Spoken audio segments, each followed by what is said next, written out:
عزيزي زوجي، بينما انت مشغول برفاق آخرين أعلن طلاقنا. أطلقك أطلقك أطلقك، اعتني بنفسك زوجتك السابقة. ودي كانت العبارات اللي نزلتها الأميرة جميلة مهرة بنت محمد بن راشد آل مكتوم بنت حاكم دبي لجوزها الشيخ مانع بن محمد آل مكتوم على انستجرام من كام ساعة يدوب. ومن ساعتها بقى والدنيا مقلوبة بسببها. فتعالوا معايا أعرفكم تفاصيل الحدوتة دي من طقطق لسلام عليكم من خلال الفيديو ده.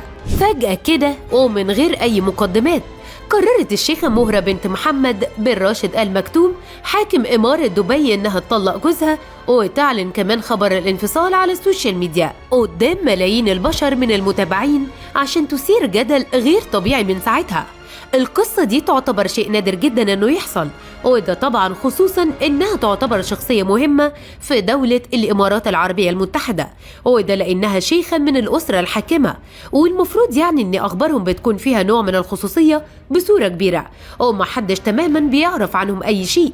أعلن كمان حساب الشيخة مهرة بنت محمد بن راشد آل مكتوم بنت رئيس وزراء الإمارات العربية المتحدة وحاكم دبي الشيخ محمد بن راشد آل مكتوم على انستجرام عن قرارها الانفصال عن زوجها اللي يعتبر ابن عمها وفرد كمان من أفراد العائلة الحاكمة في الإمارات.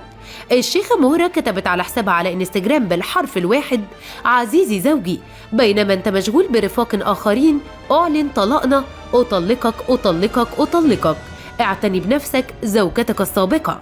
وطبعا من بعدها نزلت التعليقات ترف عليها من كل مكان، ومنها بقى ستات كتير بتشجعها على الخطوة دي من أمثال رضوى الشربيني. فقالت واحدة: والله جدعة إنك انت اللي خدتي الخطوة الشجاعة دي يا سمو الأميرة، واضح إنك صاحبة شخصية قوية. جوز الشيخة مهرة هو الشيخ مانع بن محمد آل مكتوم، وهو فرد من العائلة الحاكمة في دبي.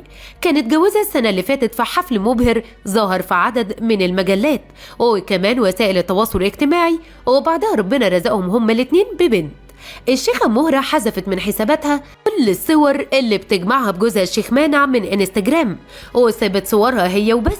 وبرضه الشيخ مانع عمل كده، ولحد دلوقتي ما حدش يعرف سبب الانفصال. بس واضح بقى من البوست ان الشيخ مانع مشغول عنها بصورة كبيرة الفترة الأخيرة، وبتتمتع الشيخة مهرة بحضور بارز في المناسبات العامة وكمان على وسائل التواصل الاجتماعي، وغالبا بقى بتشارك في فعاليات السجادة الحمراء بإمارة دبي، وبتظهر كمان على غلاف المجلات الإقليمية، وهي عندها 500,000 متابع على انستجرام، وبتنشر كمان بعض الأخبار عن هويتها وحبها للخيول وكمان أعمالها الخيرية وكمان صورها السيلفي. ولدت الشيخة مهرة يونانية الجنسية، وكان ناس كتير توقعت ان ده خبر مش حقيقي وانه تم اختراق حسابها على انستجرام، بس المنشور فضل موجود على حسابها لأكتر من يوم، وغطت كمان بعد وسائل الإعلام المحلية القصة وأكدت كمان صحتها. أما الشيخ مانع بقى زوجها فلحد دلوقتي مرضيش يعلق على اللي حصل ولا حتى عن منشور بصفة عامة. وفي النهاية بقى تفتكروا ليه الشيخة مهرة عملت كده؟